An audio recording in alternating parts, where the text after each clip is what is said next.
in Detroit. Adolph Mongo, Detroit in black and white, here at McShane's, Michigan and Trumbull. Good morning, everyone.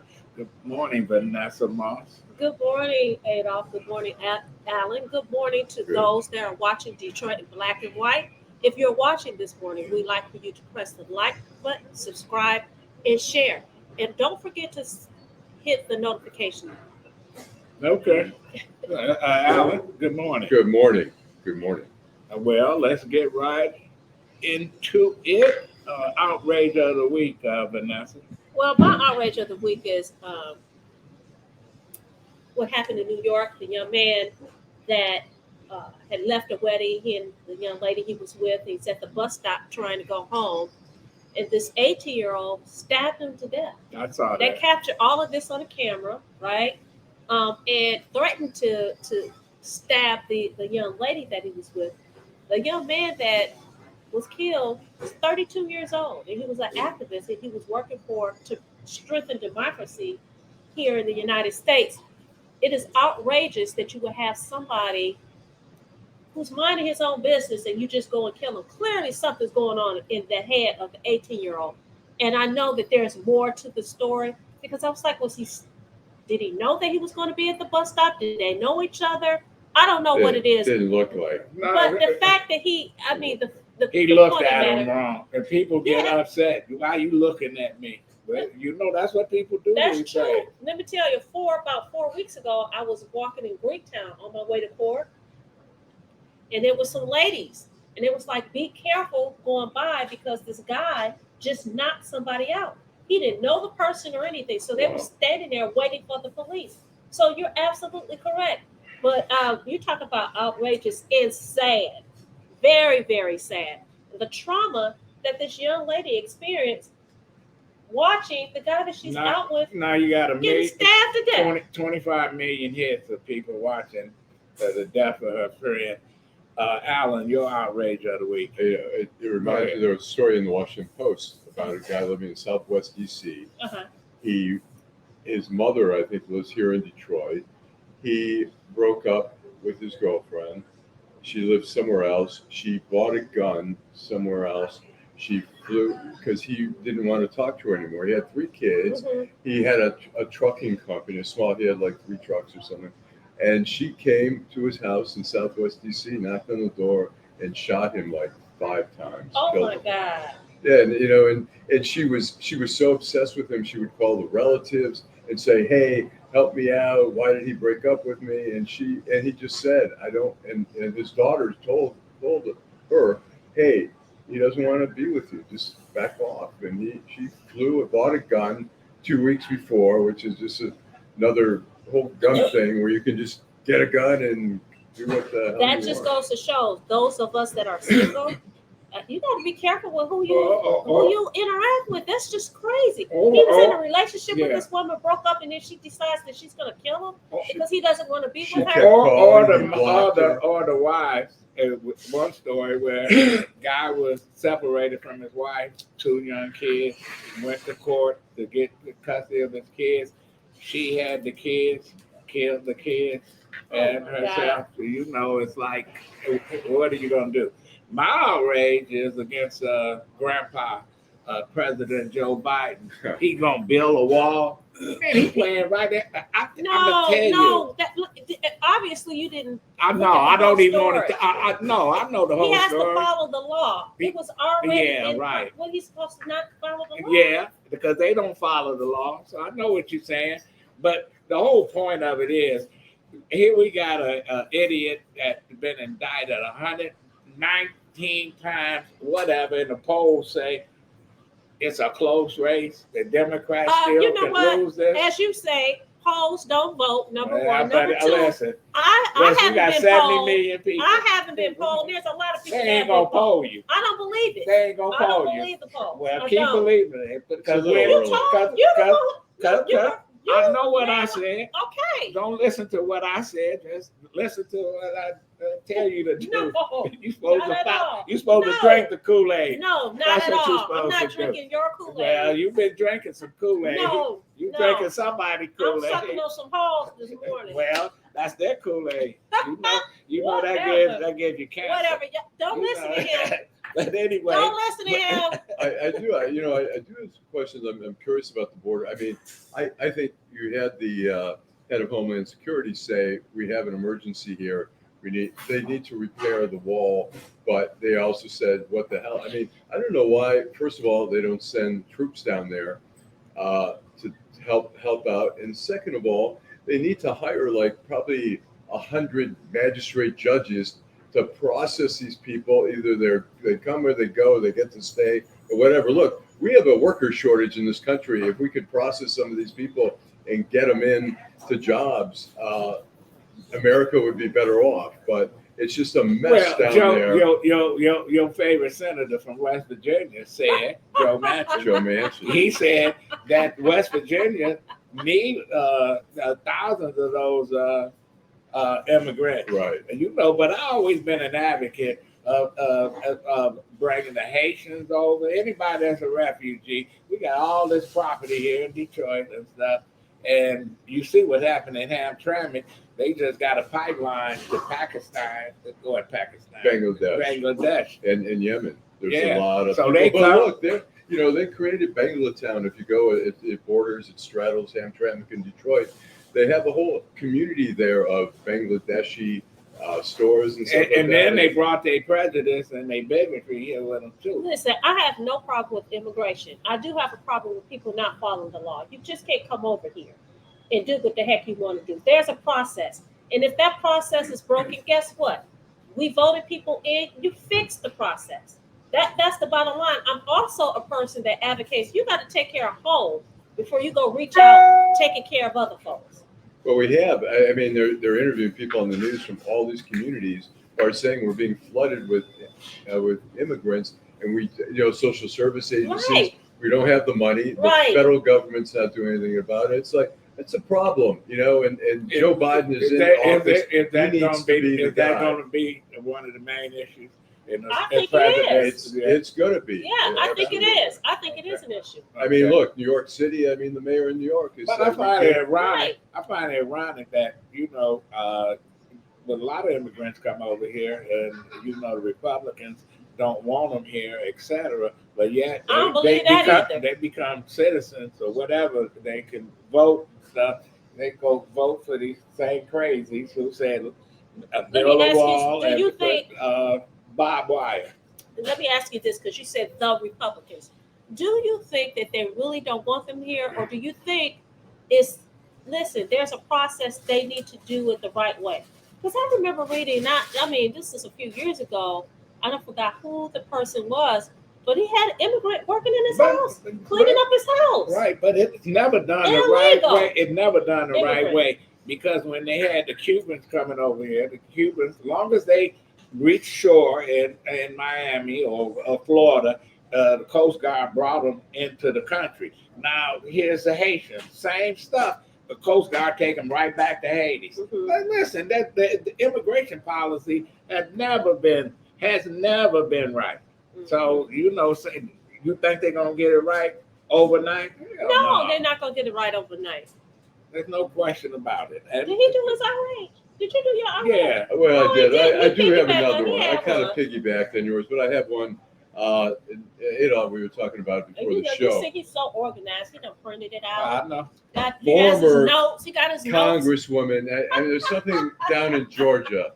Okay. We got, crazy. Georgia's on your mind? Yes. We got former Congresswoman Cynthia McKinney, who was I think 6-term Congresswoman. She is retweeting or re-Xing, whatever it's called right now. She's retweeting stuff like, here's one thing she goes, Jews promised to murder Xtians. They boast that they murdered Christ. So Christ followers, no biggie to Jews. World, we have a problem. She's sending out all this anti-Semitic, and there was some other stuff there. Who is this again? She's up there, mechanic. She ran for president one time. She was in the Green Party. Familiar. So you before your time.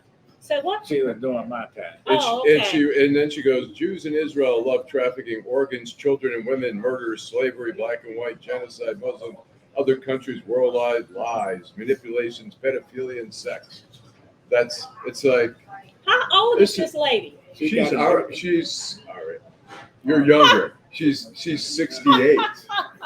68. Lengel used to know him when he was a reporter at the Washington Oh, Post. she's a No, friend no, of I know. yours? No. Oh, okay. No. Again, y'all, we can't. Don't take him seriously. Don't drink his Kool-Aid. Right. Yeah. And listen, pre-sweetened too. But anyway, well, I tell you, but the bottom line is locally, that go ahead. What I sent you last night. Is that what you're gonna talk about? No, you can. No. Go ahead. I want you to start it off. Because I was like, what the heck is this? No, you Go can. ahead. You No. go ahead. Come on. I don't know what it is. That's why I sent it to you. I didn't read it all. Well, anyway, but locally, the jockeying for mayor of Detroit is heating up. Warren Evans. Who else? See. Mary Sheffield. Yeah. Have they declared? No. Yeah. No. But we haven't you're just declared. is it I'm just speculation speculating. or- Speculate. or is that what Dennis you're Arthur Jr. Is, You know, what is that the rumor mill or just rumor mill, whatever. How about the streets are talking? How about that?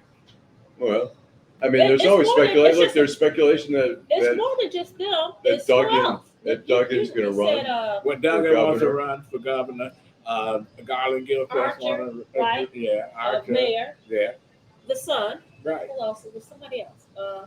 It's like a whole bunch of people. Well, you know, so the games have begun, and we'll see how it's gonna work out. You know, listen. time will tell. Well, we Yeah, got I mean, our first guest can shed a little light. Just came in. All right. Sherry Gay-Dagnogo, former state rep, school board member.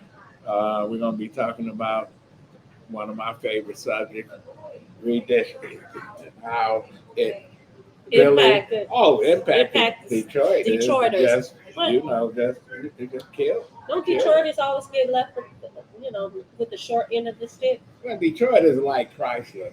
Everybody been pimping it. You know, Mercedes. It's not Chrysler, Daimler. it's Stellantis. Wait, it'll be Chrysler back after they take everything from it. You know, everybody pimps Chrysler. Shit. You know, the only saving grace that Jeep when they bought American Motors. Right. The Jeep That's is- what saved Chrysler. You know, they pumped money into it. Blanchett saved it, and then what was it? Diamond Chrysler. It's Daimler Chrysler. They pimped her and left her by the wayside. Who else they got a piece of that? I don't know. Everybody get a piece the of it. Jeep- It changes the names Jeep- it seems like Right. every time you close your eyes and wake up, it's a new name. I don't know. The Jeep plant over there on Chrysler on Jefferson Avenue is, I think, one of the busiest plants. Mhm. And Chrysler, they're cranking it out over there. Well, that's all they got is a Jeep. Yeah. Yeah, well, they've got other cars. What other cars? They've Is got it they've the- got they got they've got the- SUVs. Is it the Ram? And they've got pickup trucks. They've got the Dodge Last Ram. time you bought a Chrysler. Those are my. The I had Stellantis. two I cars. have one. I had a I drive a one. I Horizon. drive a Grand Cherokee, and I love my vehicle. Hugo just bought Chrysler. You know what? Yeah. It's the same shit. Whatever. Anyway, let's take a I break. bought my first Ford in 2015 because a lot of the Jews wouldn't buy the Ford because of Henry Ford being a flaming Yeah, semi. But when I You bought bought it, a Volkswagen, then. I did. I had a Volkswagen. It was my first car, and my uncle Eugene came in for my sister's wedding. He I was destroyed the car. 18, and he looked out the window and he said, "Whose car is that?" And I said, "It's mine." And he goes, he was in Auschwitz. He had the number on. He's still alive. And he looked at me and said, "Your parents let you buy that?" I went, "They didn't Your say parents anything." let you buy. How old were you? I was 18. Oh, okay. Okay, we're gonna take a break. My parents never Were you said still at anything home about with your it. parents? Yeah, my first 2 years I went to Wayne State. Okay. Let's take a all right. break and we'll come back and we have our first guest. This is Detroit in Black and White. I'm Wayne County Treasurer Eric Sabri. We are living through unprecedented times. As a result, the Michigan Homeowner Assistance Fund was created. This fund, administered by the state of Michigan, is designed to help homeowners cope with pandemic-related hardships, such as delinquent property taxes. Residents may apply for up to $25,000 to help cover 2019, 2020, and 2021 tax years.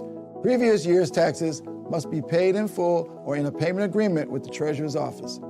Eligible homeowners must have a qualified financial hardship that occurred on or after January 21st, 2020. You must currently own and occupy your home as your primary residence and must have owned it since January 21st, 2020. To see if you qualify, please visit waynemetro.org, call 313-388-9799, or email taxinfo@waynecounty.com. We're here to help. That's good. Editor-in-chief, we're back. We back. Okay. And I'm actually We outnumber the shit started here. Where you What go to you high mean? school? Where you go to high school? Dang. I didn't go to high school. Okay, you did. I just went. I went You from went elementary junior. school straight to college. Wow. Law school. Child I prodigy. had to absolutely. Anyway, Y'all know you y'all are sitting next to greatness, you right? outnumbered 3-1 Oak Park. Park, here Oak we go. Park. Okay. Our Where first you from? Who would you rep? Where you from? Where did you grow up? I grew up in Oak Park. The township. right on. Detroit and Oak Park. Okay. Okay, and you? The D. Okay. East high- side and the west What- side. what- Okay. That's That's right. It depends on Dexter, what year. Dexter High. It depends Dexter. on what year. I'm done with him. He said Dexter. Dexter High. Now Dexter don't talk High. about Dexter because I was born on Burlingame and Dexter. Okay, you do got the hood in here. now. Okay, let's get right to the point. We got former state rep, school board. Yes. I'm not the president though of the Okay. school board. Okay, Sherry I Gay. just heard president come out of his mouth. Dagnogo. Thanks for coming because I want to talk about what y'all trying to do. Okay. What are y'all trying to do? Are they trying to do Well, it? Or are they I was doing about it? to say now. They doing it. Let's look at They here. doing Look the at thing. here now. What we are doing, and thank you for allowing me to come on with you all this morning.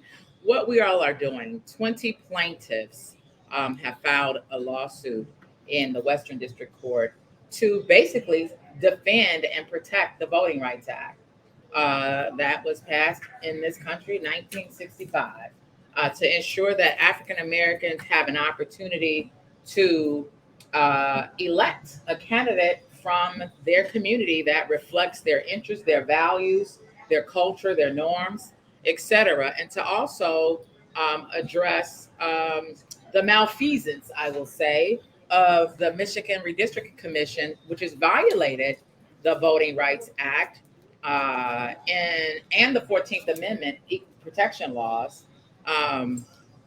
with these new maps that they passed. You know, somebody gave me a flyer with a guy on a state rep district. Never heard of him. Mm-hmm. Where is he from?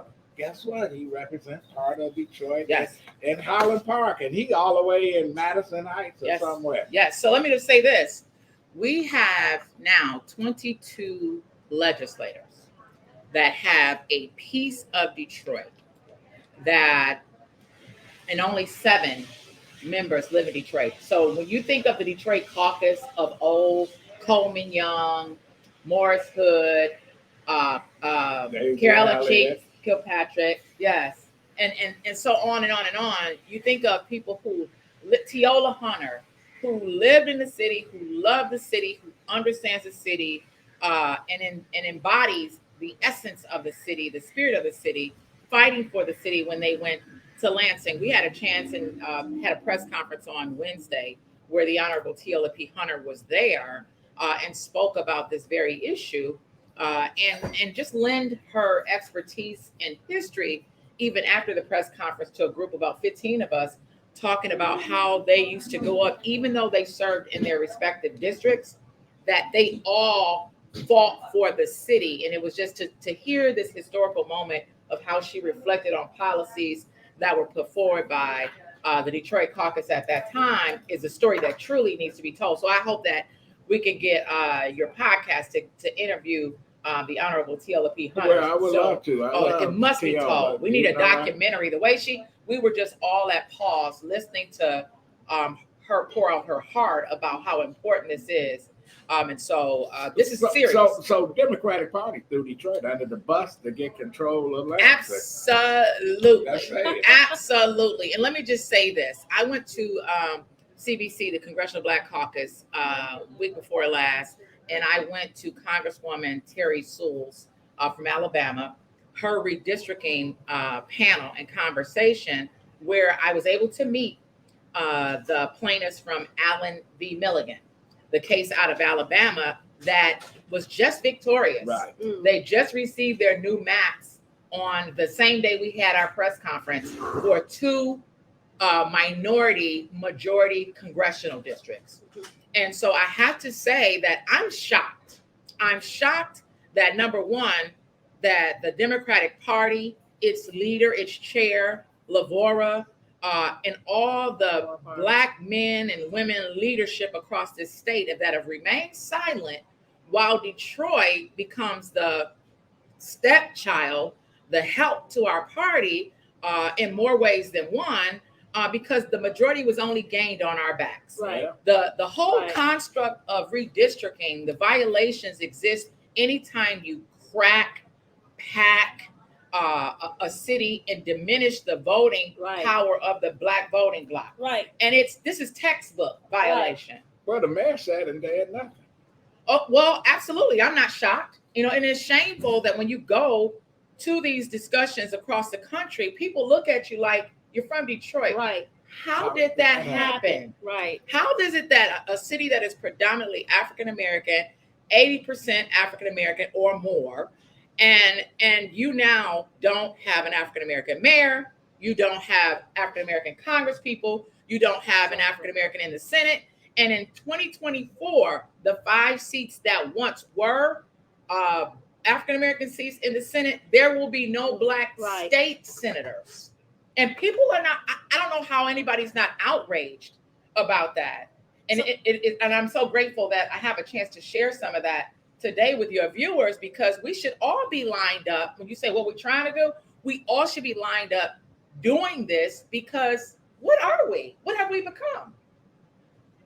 Is it because Can I have one of your cough drops? Oh, Yeah. absolutely. I'm so close. I hope my breath smells okay. I don't know about that. No, I'm just kidding. You let me lose my train of thought. Sorry. Do you think that is apathy? Because people like us, we know what's going on, but when you talk to the average Detroiter, they have no idea what's going on. All they know is, well, this is the person that's in power. This is the person that's in, that has this position. And it's not until they have an issue that touches them personally do they become aware. And it's really unfortunate. And I guess my question to you is, we talk about the Democratic Party. We talk about the Michigan Democratic Party, by the way. Well, I get text messages and emails from on a daily basis. What do you think they were just complicit on purpose? Well, I don't understand. So I'm just really confused about it. So let me say this, and the reason why I'm so direct about it is we have a Secretary of State, Jocelyn Benson, Right. who has written scholarly articles on the Voting Rights Act. This is not nothing I'm making up. This is something you can just press Google.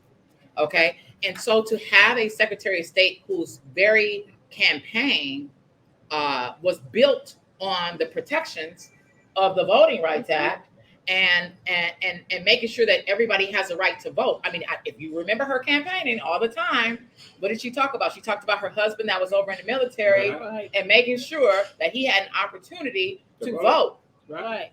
If you were that emphatic about your husband having access to vote, what about the Black men and women in this country that has endured hardship like no other demographic? Sherry, the Democrats was out of power for over 40 years in the state of Michigan, and somebody came up with the idea, I know how to get the seats back. We know how to get the power back. We just throw the city under the bus, and everybody else is dissecting it. Well, you're absolutely right. And so yes, I said they were complicit, and I said they allowed it to happen. But there's somebody else that I think we got to call to task on this.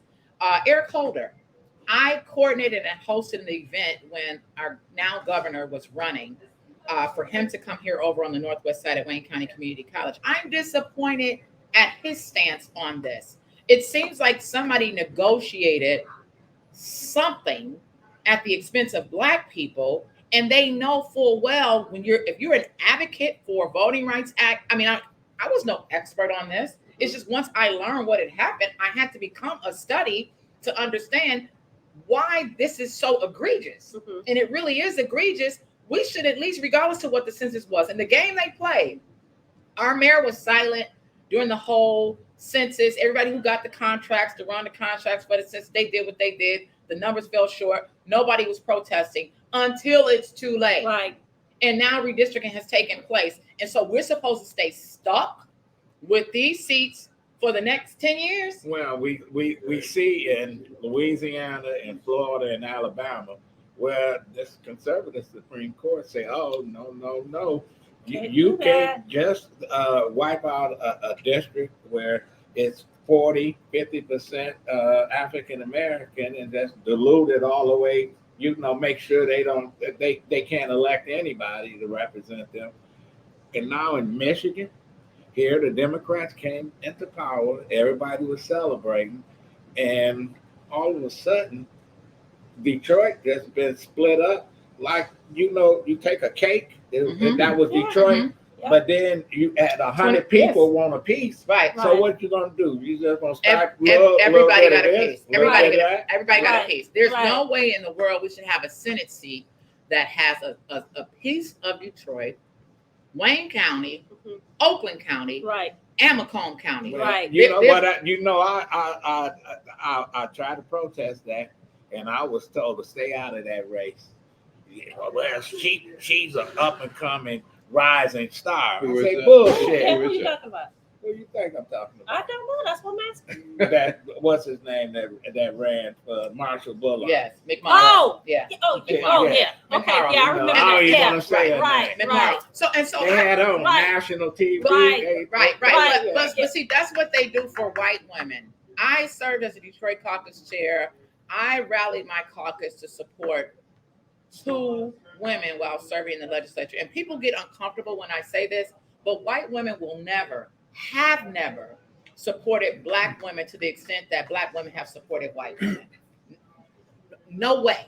And it's unfortunate that every time there's an opportunity to give them a platform, it ends up being at our expense. And so I'm not anti anybody, but what I am I'm pro my Pro-Black. community, and That's I'm pro right. Black. Absolutely. And not just because I just think Black is better, because there's sometimes that Black people in office don't know they're Black, Right. or don't have the same experience of those who were born on Burlingame and Dexter. So you're in office to help bring up, to lift up, to transform policies so it is more fair, that we don't have redlining and auto insurance, that we don't still have separate and unequal schools, that we don't have people who have lost their houses to taxes, and now you're trying to put another 3-car Monty on the board. Right. So it's just like, what can we do to bring awareness to this when locally people have been complicit and have been silent at our demise? And it'd be one thing if the majority was ensuring that we had a true Black agenda in policy, Right. but there are things that are still not being brought forward. And I don't have no problem with equal freedoms for the LGBTQ community, but you can't just feed me LGBTQ and choice as the agenda in the Black community, where many of our voters are more conservative. We believe that people should have their rights, but then you just be dismissive when it comes to policies that lift up those of us who are oppressed. Where you at now in court with this? So we had our pretrial hearing on Thursday, October the 5th, and November the 1st is the trial. Okay. November the 1st. And let me go back to something I want to say. When you go back and you think about the construct of why I say this was intentional, because we have audio from their closed door sessions that I'll share with you all, that highlight that communities of interest were created to mask the fact that they were using racial quotas. And that's a violation of the 14th Amendment. So, Sherry, the end game is to get them to redraw the map. But I also think it is very important, and I think you will agree, that once the map is redrawn, we have to participate. Oh, absolutely. Because if you don't participate, you're going to find yourself back in the same position. But let me say this. I know that line is put out there a lot. And I know that we need to increase our numbers, but the candidates have to be somebody that resonate, that inspire, that even our young people don't feel like they full of shit. Excuse my French. Let me ask you, we talk about issues. You say the abortion issue and all these other. What are you hearing in the community? What are the issues that people feel aren't being addressed? It's basic common sense. We still don't have fair and affordable access to auto insurance. People still can't get to jobs because transportation is not affordable. And what Housing an issue is also an what's issue. an issue in Royal Oak is not an issue in Highland Park. Right. Now, you Right. know what? Highland Highland Park Park got all kind of issues. And they got cheated out of the money to even address their water crisis. Right. So listen, I know your time is tight and you got to leave to go. Your Celebrate my mother mom. Yes. Tell us. My mom is 84. She went back to school in her 70s, got her associates at 75 for Wayne County Community College District, and then went on to Marygrove, where she was pursuing her bachelor's degree. They lost their credentialing, and so they closed before she could complete her bachelor's. But nonetheless, she was also a surrogate grandmother to many of the students on campus, and so she was selected by the Hannon Center for a 70 over 70 award today that will take place over at Fellowship And Chapel. tell That's people what awesome. the Hannon Center is. The Hannon Center is, I can't give you everything it is, but it is an organization that's down on Woodward that focuses on the needs of many of our seniors, our community. They lift them up. The late Alma Stallworth Right. was very involved with that Right. organization. They work very closely with communities of seniors who are struggling, but not just those who are struggling. They hosted an art fair Yeah. with nothing but senior artists. And so everything they can do to lift up our geriatric community, our more seasoned community, and providing needs and services available to them. And so this is a reflection of that today. They'll have 70 honorees today, and I'm just proud that my mother is one of them that is over 70 years old. That's inspiring. No matter how old you are, you're never too old That's to right. get an That's right. education. That's right. That is awesome. Well, Okay, no question. We're gonna have you back. I hope so, and I hope that you can encourage some of your listeners to visit Black Leadership Matters with an S.org. Also, we're going to court on November the 1st. It would be great to get people to all be a part of this. This is a grassroots movement because the commission has been appropriated almost $5 million to fight back. You know, you're right. In some essence, what are we trying to do? Because we don't have a dime to fight back. I paid for the website, and a couple of other people chipped in. But we're trying to make sure that we have centralized information in a way to share it with the community so they can at least be apprised of what is going on. And I say, if Alabama can do it, the state of Michigan can do it as well. Okay. Sherry, I'm going to ask you to do us a favor. When you're out and about, make sure you tell people about this podcast, Okay. Detroit in Black and White. Ask for them to subscribe, like, share, and hit the notification button. All right, I appreciate All that. right, thank Former you. state rep Sherry Thanks very much. Gay-Dagnogo. And y'all, a Thank former you. teacher, science teacher. Former Oak Park Fighter for High justice. graduate. Yes, That's thank you. right. Thank you all for having Thank me you. on. We'll take a break. We'll be back and continue our conversation. I'm Wayne County Treasurer Eric Sabri. We are living through unprecedented times. As a result, the Michigan Homeowner Assistance Fund was created. This fund, administered by the state of Michigan, is designed to help homeowners cope with pandemic-related hardships, such as delinquent property taxes. Residents may apply for up to $25,000 to help cover 2019, 2020, and 2021 tax years. Previous year's taxes must be paid in full or in a payment agreement with the Treasurer's office. Eligible homeowners must have a qualified financial hardship that occurred on or after January 21st, 2020. You must currently own and occupy your home as your primary residence and must have owned it since January 21st, 2020. To see if you qualify, please visit waynemetro.org, call 313-388-9799, or email taxinfo@waynecounty.com. We're here to help. Appreciate your back. Well, we back. Thank you. That was listen. That's a fight that's gonna get ugly.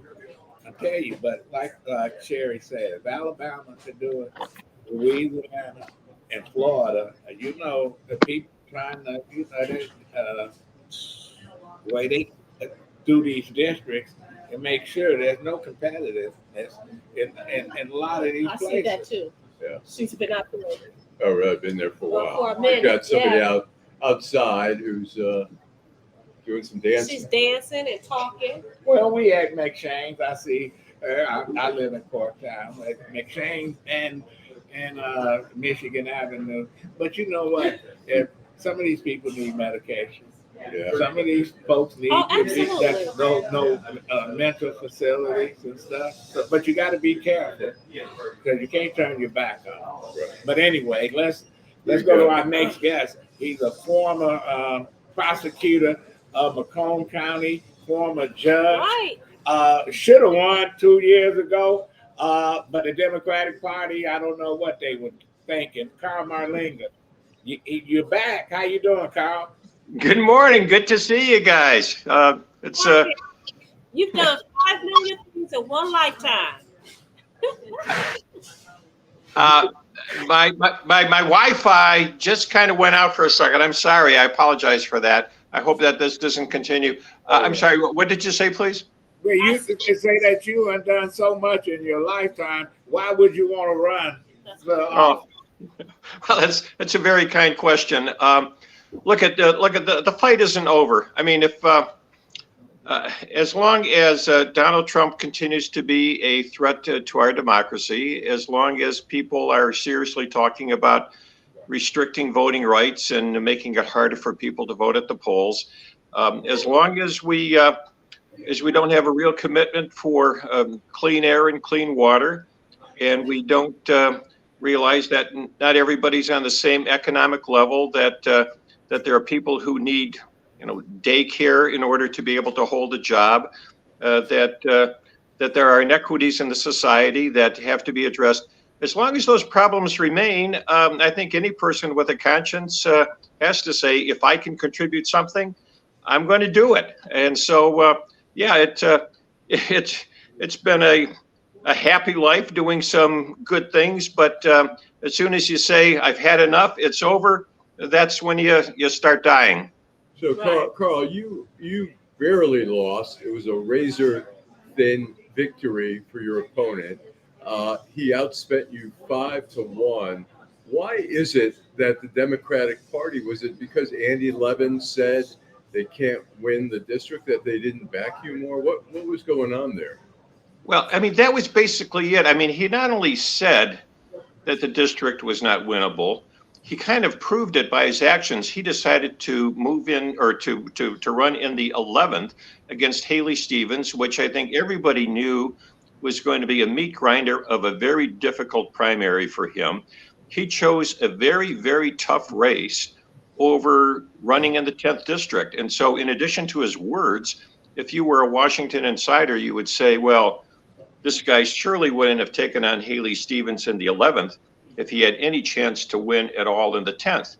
And so even when my polling showed that this was very close, it just wasn't believed. I mean, a part of it is that there's a distrust in polls that you think that, well, if you ask the question the right way or the wrong way, it makes a difference. We ran very objective, hard-nosed polls, which showed either me being 2 points behind or 2 points ahead, basically neck and neck the entire way.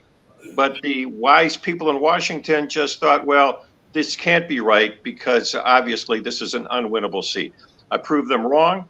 This time around, they've said that they're going to put a lot of resources. We're the third highest on the list of 33 priority seats.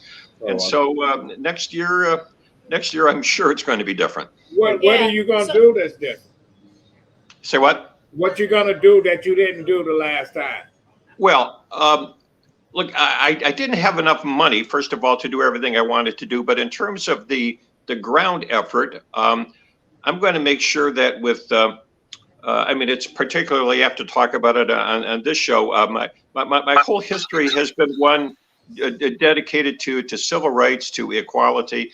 And it just so happens that the number of African-American voters in the district in South Warren and East Point, Mount Clemens, Clinton Township, and Rochester Hills, it makes up about 14% of the district. And some of those voters in the Mount Clemens, Clinton Township area know me well from my years as a prosecutor and judge. Oftentimes I had criminal defendants say, we want to waive the jury. We would rather have our jury trial in front of Marlinga, because my reputation was such that they knew that whatever was going to happen, it was going to be a fair break. But in the South, in Warren, in East Point, these are transient areas where people move in, move out. And so I'm less well known there. And of course, Rochester Hills, that was not a part of Macomb County. And so I'm going to really concentrate. I'm going to do a lot of walking, door knocking, block parties, picnics. Adolph, I'm going to look to you to give me some guidance in terms of events to do. I'm going to be at the Black churches early and often. I mean, look, my entire life has been committed to civil rights. I mean, it's the issue that sparked me to get involved in politics when I was a kid. Reverend King, the Kennedys, all that was very important to me. And so when I'm doing this type of politics, concentrating on the African-American precincts, it is not only wise politics, it's from a moral compass point of view where I want to be. What are the issues that you, besides civil rights, what are the issues that you see in the election? I assume you're going to go up against John James. That's right.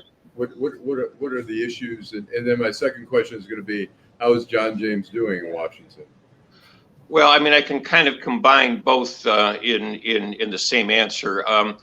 It's just appalling and amazing to me that one of his first votes in January of this year was that he actually voted to allow oil exploration and drilling in the Great Lakes. We in Macomb County really care about Lake St. Clair and the lakes. And we fight every year to keep the E. coli count down on the beaches so that people have clean water to have recreation at Metro Beach and other places. The thought of an accidental oil spill following those beaches is just anathema to anybody who lives in Macomb County. And so I think that's a key issue right away, is that he's shown an insensitivity to our primary issue, which is clean water in the Great Lakes. I also think that, again, he's waffled on abortion. He had said that he was 100% pro-life, meaning no exceptions for rape or incest. Then he changed that. And now he's voted again for a national ban on abortion. And he also voted against the drug, which should be available everywhere in the United States. He voted to ban the early abortion drug. And so he continues to have this this public statement way of saying that, well, I'll keep an open mind, but all of his votes are very close-minded, that he just doesn't want to allow women the choice to control their own reproductive rights and freedom. It's a matter of personal freedom. It affects women, obviously, but it's a matter of personal freedom for all of us. Well, you know what? The good thing about that is now you have something to point to and say, he ran and he said this is what he was going to do and this is how he stands, but this is what he's actually doing. Because again, a lot of the voters, a lot of people go vote. They don't vote based on, they're not really, who did you tell me to vote for, Vanessa? Adolph, who should I vote for? Allan, who should I vote for? People really don't pay attention to the person's resume. So it's a good thing that he's there and you're able to point to, this guy said this, but this is in fact what he did. Yeah. You know, and we had one debate last year because he dodged all of the debates. Finally, I got him to agree. It was in front of a very conservative group, but I figured, I don't care who the group is. I want this on radio. I want his position. And I said, look at Mr. James. I am pro-choice. I think that this is a private matter. Abortion should be safe, legal, private, and rare, but it's a private matter. The government shouldn't be poking its nose into. Now, I want to know your position. I know that you're endorsed by pro-life, but just tell this group tell everybody else, what is your position? And he said, in a rambling answer, basically said, well, look, I will always listen to women. Well, okay, but he avoided answering the question. I mean, he was so scripted. But you're absolutely right. Now that he's got votes on the record, now you can point to it and say, well, look, I don't care what kind of movement you're doing in your public statements. We have your vote. Right. Well, when is your official kickoff for your campaign, Carl? September 7th was when I announced we are going to do this in stages. We are now going to events, raising money. I'm a candidate. I filed my papers with the FEC, but sometime in the early next year, we'll have a rollout where we'll have a lot of falderall and parties and stuff like that. But in the meantime, we're campaigning hard every day. But I think that in terms of the public display of a campaign, people look at it. It's 2023. I know that politicians have to run early, work hard. But in terms of the public, campaigns get so long and tedious that I think it's probably better to have the big display of a campaign kickoff sometime early next year. Now, if somebody want to get a hold of the campaign, what is the numbers or the email address? Well, the email address is marlingaforcongress.com, but we use the number 4, so it's marlingaforcongress.com. The Republicans did an interesting dirty trick. They bought out about 20 or 30 URL websites to try to buy my name, right. So that it's amazing. It's amazing the goofy tricks these guys go through, but they missed one. They missed the simplest. marlingaforcongress.com is the way to get a hold of us. Okay, anything else? So, Carl, you probably don't remember me, but I've seen you in court when you were practicing. I remember you. Of course I remember you. Yeah. I never got a chance to appear before you as a judge, but what I want to ask you to do is this. Tell people about Detroit in black and white. Tell them that we are here every Saturday from 10 to 11. They can look at us. They can find us on DetroitInBlackAndWhite.com. We want you to go. We want you to like, share, subscribe, and hit the notification button. I will be doing this. And by the way, I love the name of your show. I also like the fact, I think all of us were a little bit worried when the Reapportionment Commission took some Detroit districts and blended them with Macomb County. But in retrospect, I think it's a good thing that we now have black representation of Macomb County people, the Detroiters representing Macomb representing Detroit. I like the whole idea of the Detroit black, and your show, I think, is just encapsulates it very well. Carl, I have a question. When do you expect the Democratic Party to start giving you funding to further your campaign? Yes. So, this is an important question.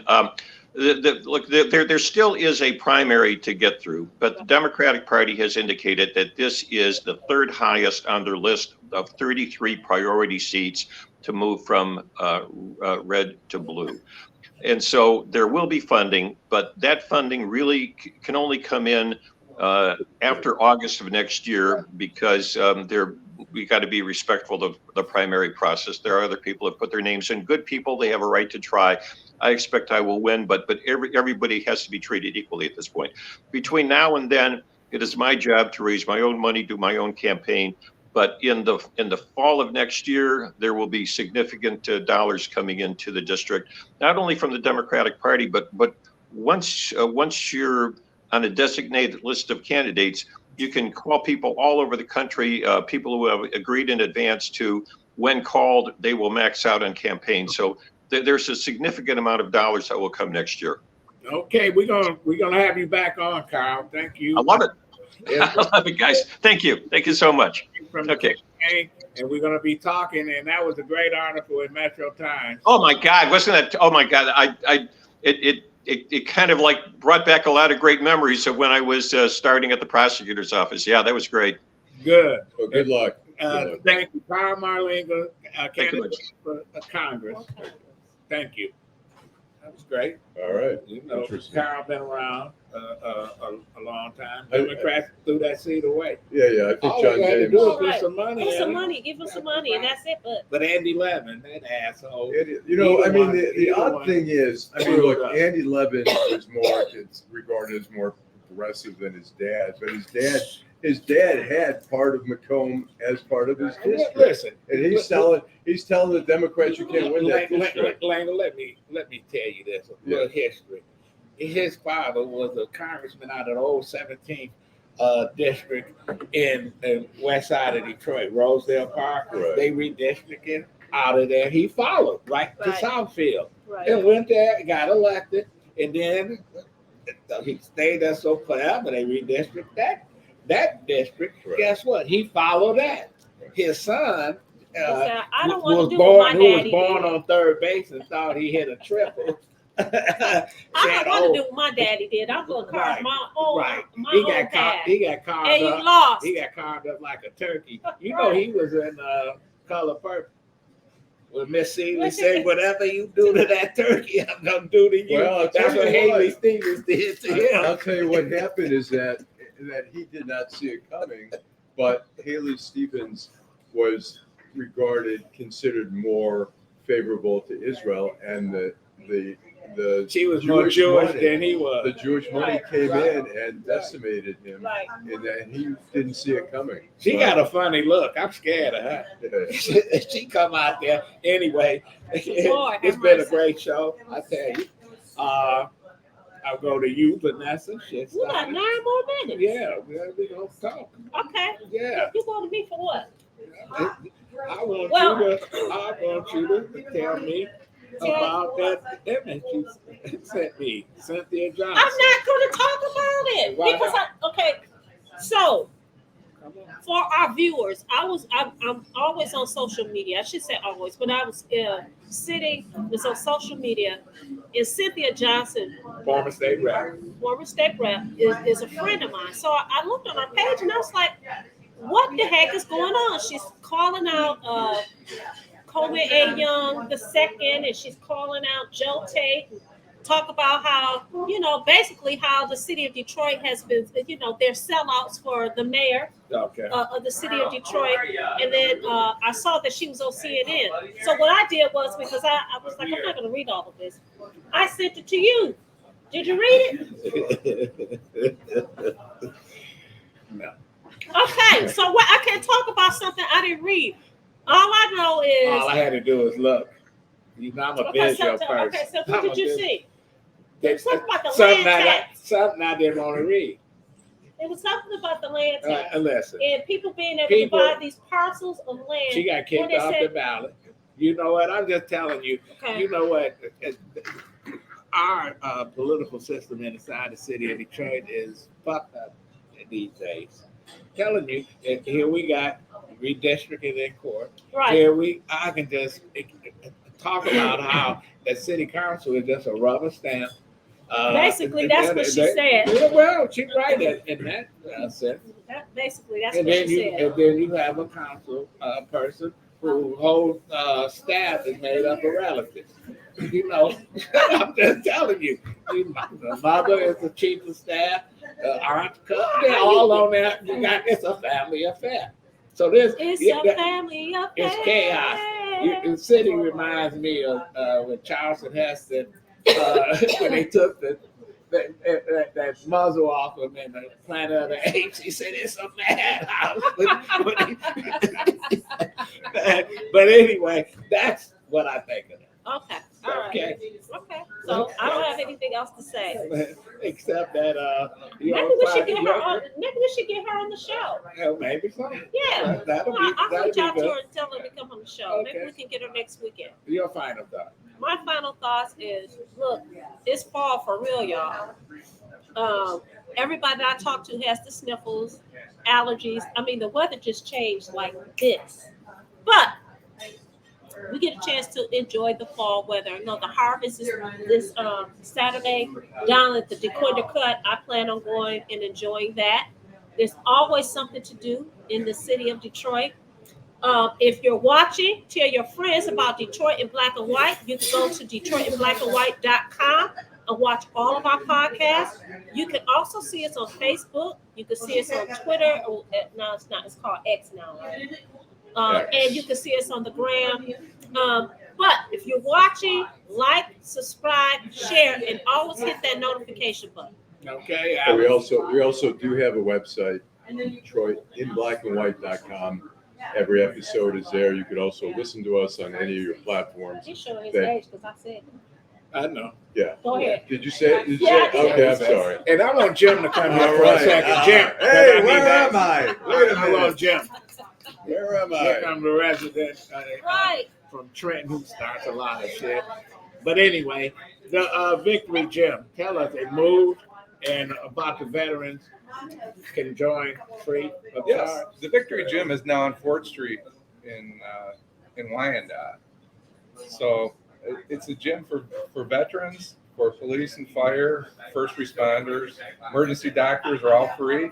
In the public, it's $20 a month, and it's a great gym. It's they have PTSD meetings, and they do a lot of things for the veterans. Okay, good. If some- Well, thank you. You know, how was the Lobster Fest last week? I missed the Lobster Fest. He couldn't go. But if someone His wants to make a friend would be donation mad at too him. to the gym, it's a 501c3. It's called Victory Health Club. You can look it up on Facebook or check the website. Well, thanks, Jim, for that. And thanks, Sherry Gay-Dagnogo, Carl Marlinga, Allan, Lengel, Vanessa, Teresa. Thank you. This is Detroit in Black and White. I'm Adolph Mongo. We'll be here next week.